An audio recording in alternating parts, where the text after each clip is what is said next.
ត្រឹមតែ delivery ខ្ញុំទេដែលគាត់ញៀនក្នុងការលាងម៉ូតូសូម្បីតែខ្ញុំក៏ញៀនដែរដោយសារវាមិនចំណាយពេលច្រើនទេក្នុងការលាងម៉ូតូមួយឬមួយកឡែនមួយឲ្យតែយើងមានម៉ាស៊ីនមកឈុតមកយើងមានកំប៉ុងបាញ់សាប៊ូប្រភេទសាច់នេះយើងស្រេវាទៅសាច់ធំតូចបញ្ចេញសាប៊ូតិចច្រើននេះបានដូចគ្នាកាលពីមុនខ្ញុំហើយគឺជាមនុស្សម្នាក់ដែលខ្ជិលលាងផុតរឿងម៉ូតូរឿងអីបាទស្រាប់តែឥឡូវគឺយើងមាន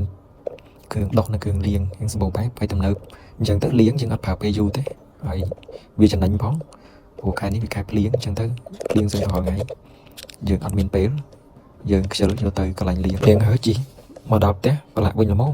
ចឹងហើយជាការល្អមានតែម៉ាស៊ីនលាងមកឈុតនៅផ្ទះទៅជាការស្រេចលាងហើយស្អាតបានយូរស្អាតនៅផ្ទះតែម្ដងតោះតែយើងជិះចាញ់ក្រៅមួយស្អាតទៀតមានលេខព្រៀងឯទៀតអានោះមិនប្រឡាក់ទៀតមិនត្រឹមតែប៉ុណ្ណោះតាន់ចិត្តយើងចង់លាងស្មើម៉ែនក៏បានប្រឡាក់ស្មើម៉ែនលាងស្មើហ្នឹងហើយលាងបានច្រើនដងយើងទិញសាប៊ូតែមួយកដុងនេះ